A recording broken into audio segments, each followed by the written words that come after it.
It all started with a flicker of something that didn't make sense. I'm not the kind of woman who lets her imagination run wild or spend her days looking for cracks in the walls of her life. I've always believed in what I could see with my own two eyes. But sometimes, life doesn't ask your permission to shatter your sense of stability. It just does. The first sign came in whispers, like the faint hum of a warning bell. My husband, Mark, had been restless.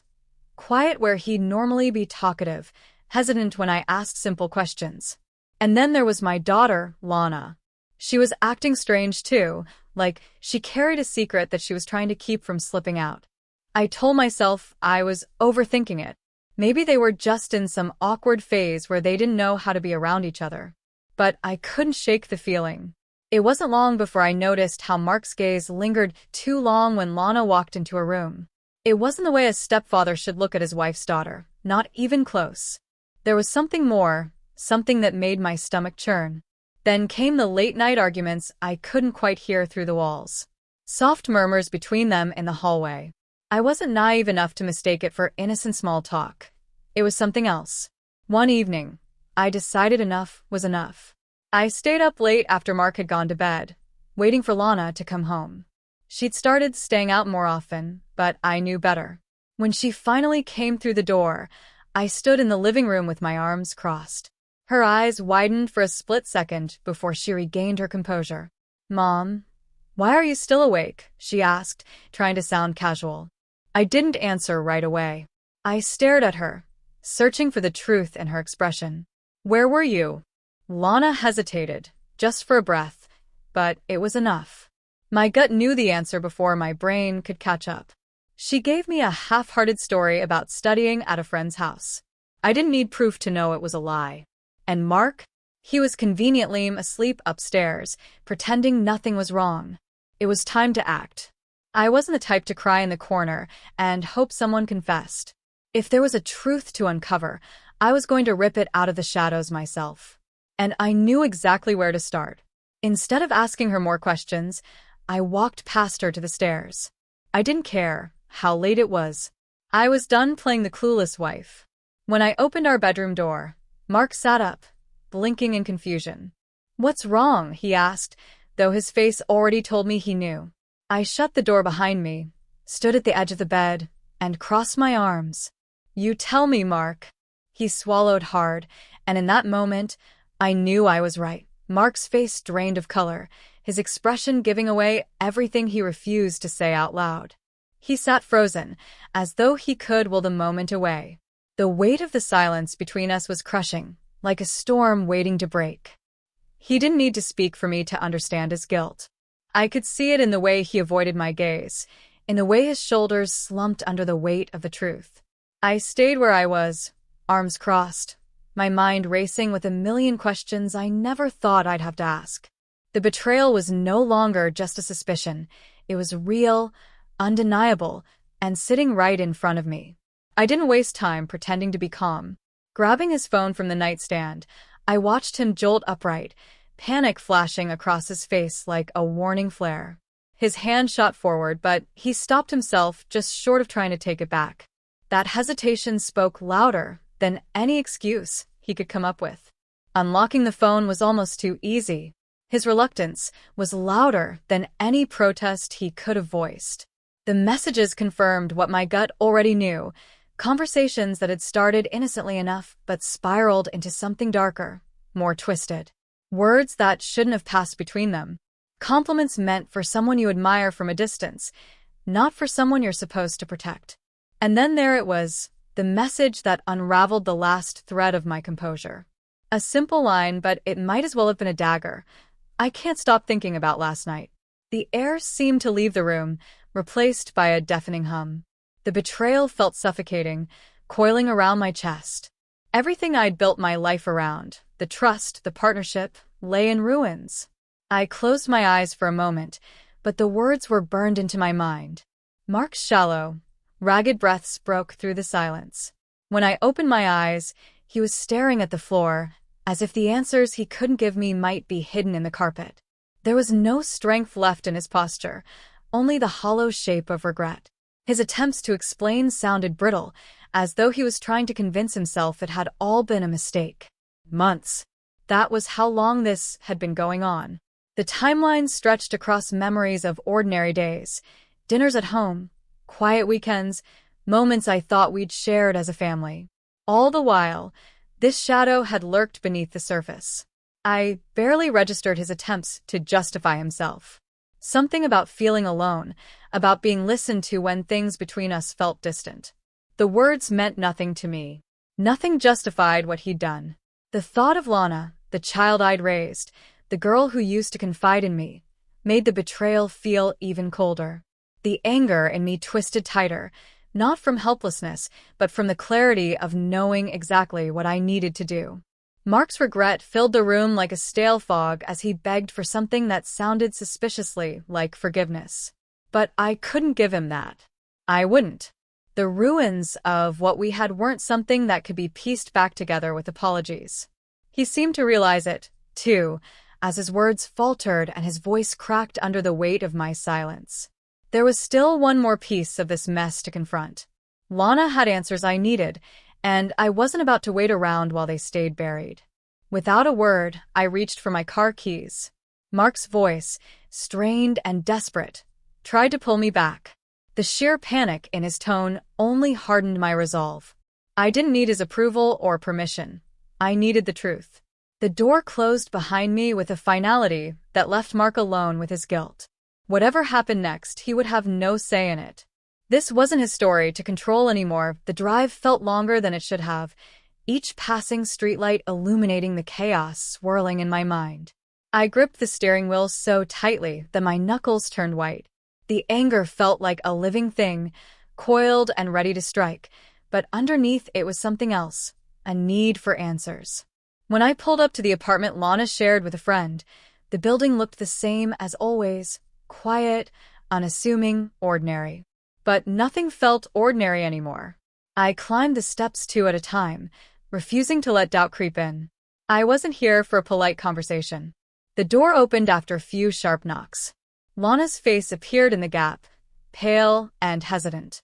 Her eyes widened when she saw me standing there, disheveled and resolute. She didn't greet me, didn't pretend everything was normal. She knew why I'd come. Without waiting for an invitation, I stepped inside.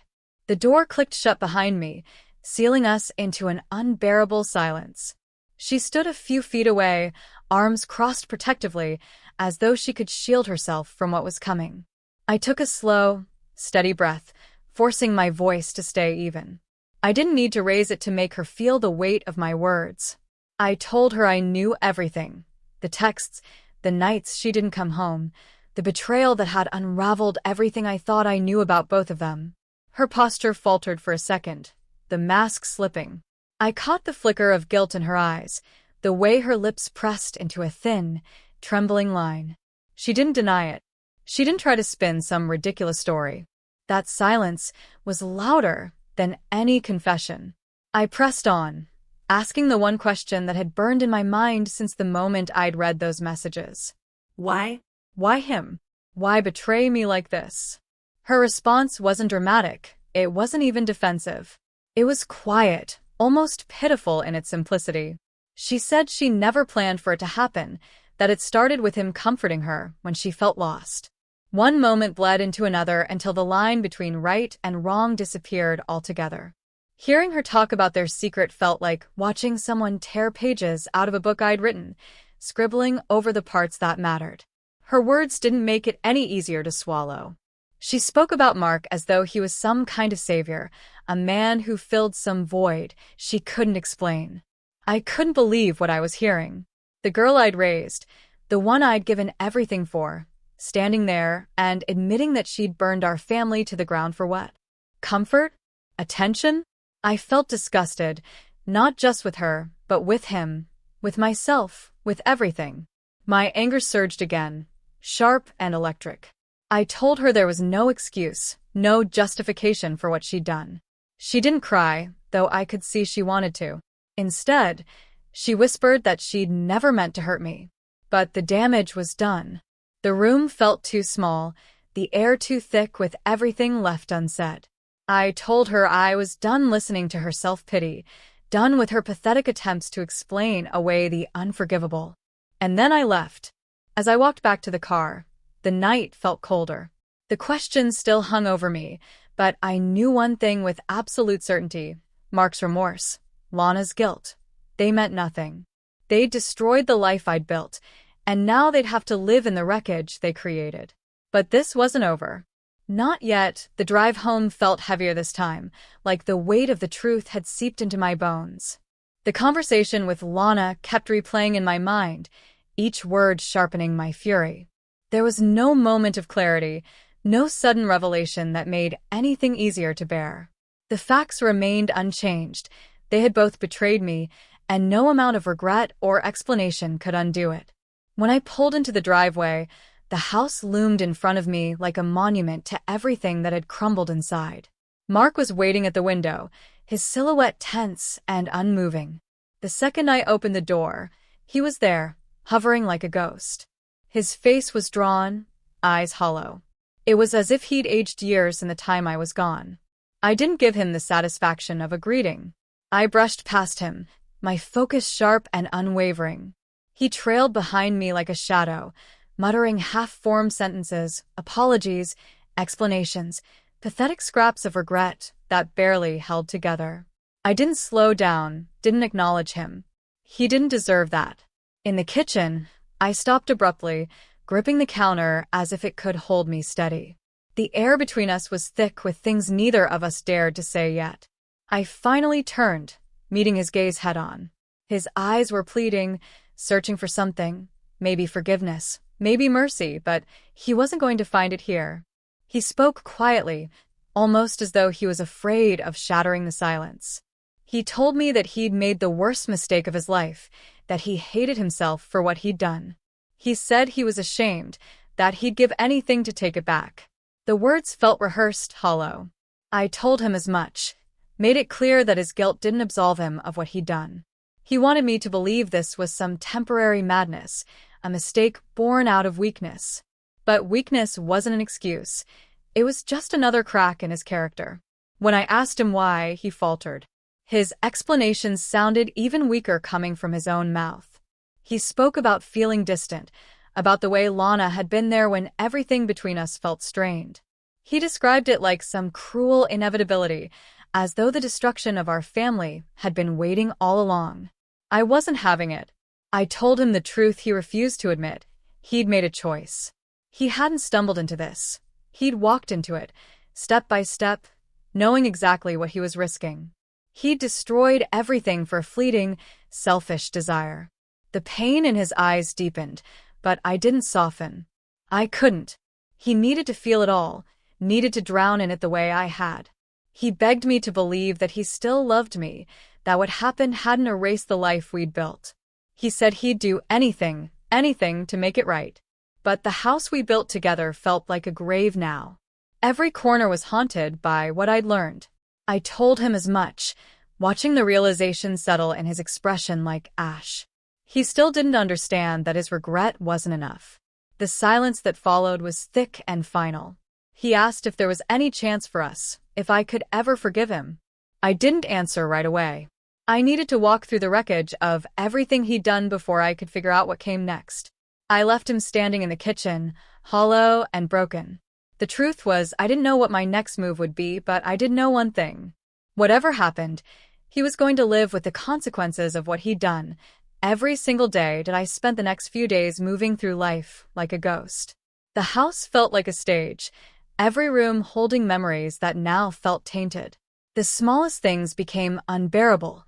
The smell of Mark's aftershave lingering in the bathroom, the mug he always used sitting innocently by the sink, and the creak of the floorboards where he paced at night, desperate and restless. He didn't leave, though I wished he would.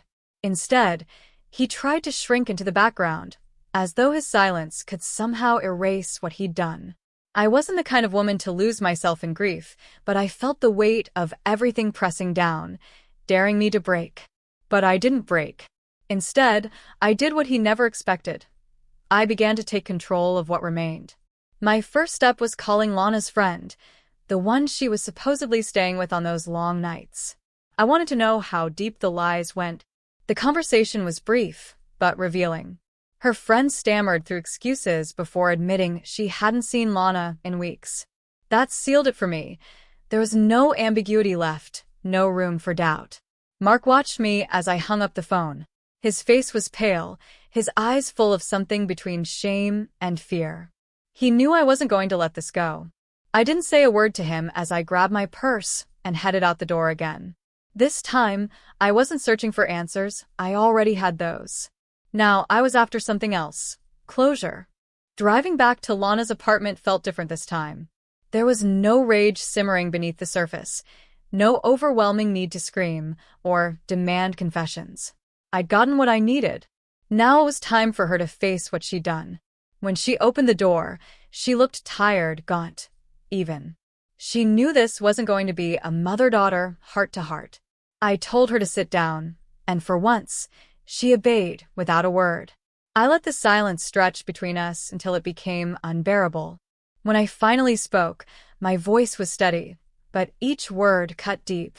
I reminded her of who she was supposed to be, the girl I raised, the one I sacrificed so much for.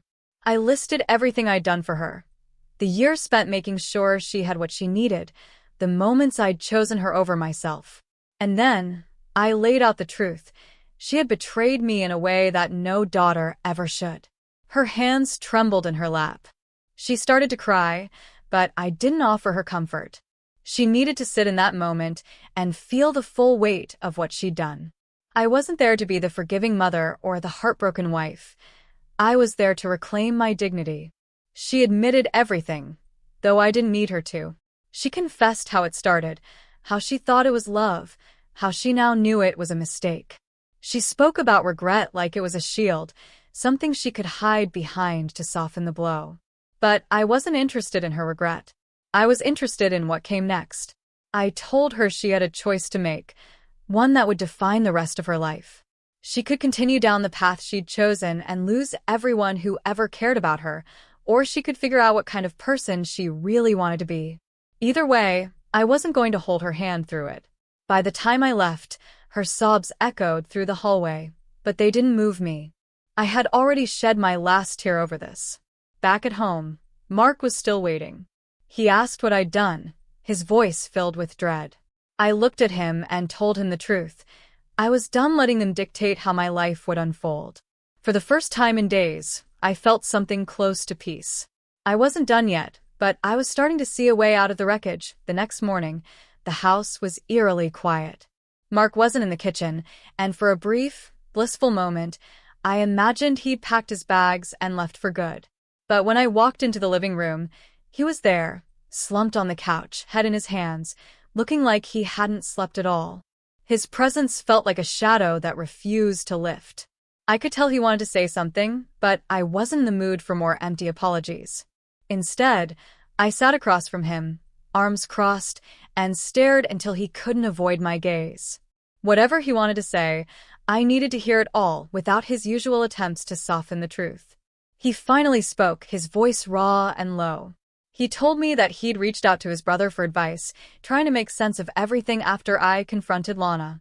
His brother had apparently torn into him, calling him selfish, disgusting, and unworthy of a second chance.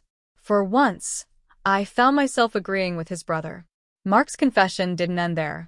He admitted that he'd been considering leaving, disappearing from our lives altogether because he couldn't bear to face what he'd done. But some part of him, the cowardly part, wanted to stay and beg for a way to rebuild what he destroyed.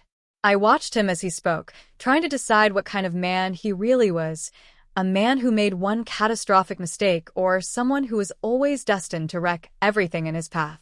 He spoke about guilt like it was something consuming him, but guilt alone wasn't enough to fix what was broken. Then he said something that made me pause. He told me he wanted to confront Lana too, not to accuse or blame, but to end whatever twisted thing they thought they had.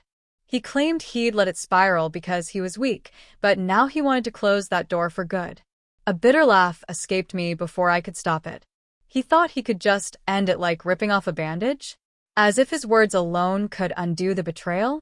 I told him the truth. He didn't deserve the chance to feel like the hero of the story.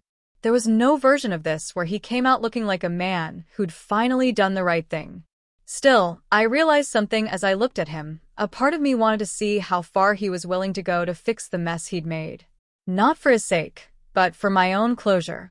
I told him he could meet with Lana if he wanted, but I warned him not to expect forgiveness from anyone, least of all me. If he thought this conversation would magically make him whole again, he was in for a rude awakening. He looked at me like a man drowning, desperate for anything to keep him afloat. But I wasn't offering him a lifeline. I was letting him sink. He needed to face the consequences head-on. Mark left later that afternoon, probably heading to Lana's apartment to have his so-called final conversation. The door clicked shut behind him, and the house fell into silence again. I sat there for a long time, letting the quiet seep into me. For the first time in days, I felt something close to relief. Not because I believed things would get better, but because I finally knew I wasn't responsible for fixing what they broke. This wasn't my burden to carry anymore. The hours after Mark left felt like waiting for the end of a storm, unsure whether it would leave devastation or calm in its wake. I stayed in the house, half expecting him to walk back in with some hollow declaration that everything was handled or over. But the longer the silence stretched, the more I realized this wasn't about his words anymore. It was about mine. I had spent so much time reacting to their choices, their betrayals, that I hadn't asked myself what I wanted next. Did I want to stay? Did I want to burn everything down and walk away? The sound of tires on the driveway snapped me out of my thoughts. I looked through the window, expecting to see Mark's car, but it wasn't him. Instead, it was Lana, standing by her car with a tentative expression that infuriated me more than anything else. She was here, at my doorstep, like she hadn't scorched the earth beneath our feet. For a second, I debated not answering. But then I realized this was the moment I'd been waiting for. I opened the door and didn't say a word. The look on her face told me she was searching for permission to speak, to enter, to explain, but I wasn't going to make this easy. She took a hesitant step inside, looking small and uncertain. Lana started with the usual. She didn't expect things to go this far. She didn't know how to stop it. She was sorry. I could tell she'd rehearsed every word, hoping that if she strung enough of them together, it would mean something. I let her talk until the sound of her voice became background noise. None of it mattered, not the excuses, not the remorse. When she finally paused, waiting for my response, I asked her the only thing that really mattered. Why now? Why come here after everything, when the damage had already been done? Her answer wasn't the one I expected. She said Mark had come to see her, but instead of groveling or justifying himself, he told her it was over, completely, irrevocably over. She said he'd cried, begged her to move on, and admitted he'd destroyed everything important to him. And then, she dropped the real bombshell. She wasn't there to plead for forgiveness. She wasn't even there for me. She was there because she didn't know how to face herself anymore. She told me she had fallen apart, and Mark's breakdown had shattered whatever delusions she'd been clinging to. It should have felt like some kind of victory, hearing that their fantasy had collapsed under the weight of reality. But it didn't. There was no satisfaction in watching her unravel, only exhaustion. I looked at her, this grown woman I'd raised and loved, and I saw a stranger. Someone who had made selfish, destructive choices and now stood in the wreckage, hoping I could help her rebuild. But I wasn't her savior, not anymore. I told her that she'd made her bed, and it wasn't my job to pull her out of it. Her face crumpled at that, but I didn't soften. She needed to understand that this wasn't something we could come back from. Lana left after that, her sobs echoing in the still air as she walked back to her car. I watched her drive away, and for the first time, I didn't feel the usual ache of loss.